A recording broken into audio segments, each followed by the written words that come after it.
Objectif CO2, ces normes qui font trembler les constructeurs automobiles. Un durcissement des quotas de CO2 pour les voitures vendues entrera en vigueur en 2025 et induit une hausse de la part de l'électrique dans les immatriculations. Mais la demande ne progresse plus. Eh ben, faites en sorte que la demande revienne en baissant les prix, par exemple, potentiellement. Ça serait déjà pas mal. Et au pire, en augmentant un peu les thermiques. Voilà, pour compenser. Bon, je passe l'intro parce que ça, on sait déjà tout ça. Un tour de vis important va être donné à la norme CAFE en 2025 avec un durcissement du seuil du CO2 à ne pas dépasser pour continuer à la respecter. Les marques vont devoir accélérer les ventes de VE s'il n'y a pas de minimum de vente d'électrique imposé en Europe. Ces immatriculations sont incontournables pour avoir une moyenne du bon côté du seuil qui déclenche les pénalités. Dans le calcul, les électriques avec 0 g par kilomètre de CO2 vont contrebalancer tout le reste. L'objectif est désormais un peu moins de 95 grammes de kilomètre par CO2. Ce que même une citadine hybride simple dépasse. En gros, pour être dans les clous, les marques doivent faire au moins 20% de leurs ventes avec les VE en 2025. Le problème, c'est que la grande majorité est encore loin.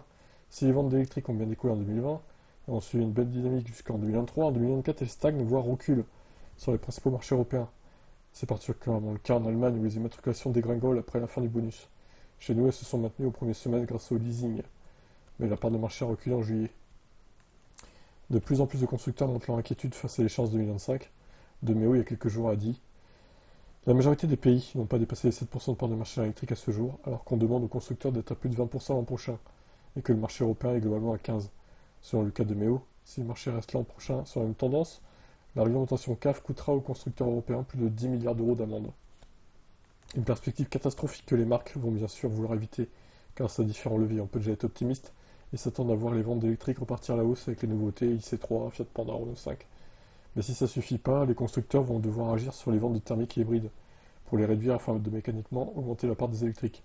Les véhicules pourraient ainsi être à la retraite. Mais au pire, vous augmentez les prix et vous baissez un peu les prix des électriques. Voilà, c'est assez simple en fait. Hein.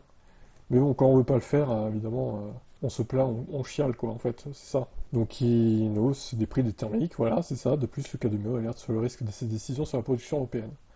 Et donc les emplois sur ces sites et les sous-traitants concernés. Un cri d'alerte qui vise à pousser l'Europe à assouplir son calendrier, même si d'autres soulignent que les marques ont l'habitude de se plaindre avant de passer finalement les obstacles sans grand encombre. Ouais, c'est clair, c'est clair. D'autant qu'il existe déjà des astuces pour les franchir, notamment la constitution de rassemblements entre marques, en avance sur les quotas et marques en retard.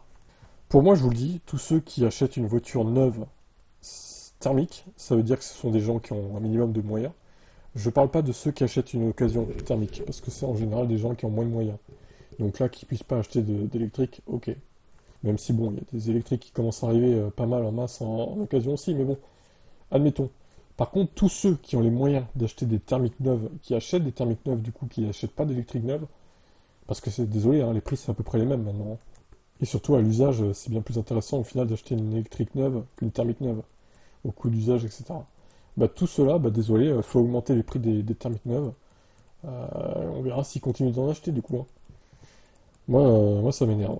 Ils font pas d'efforts en fait, ceux qui veulent une thermique neuve absolument. Ils font aucun effort de vouloir changer les choses. Et ils restent dans leur monde quoi, d'anti-VE. Voilà, ciao.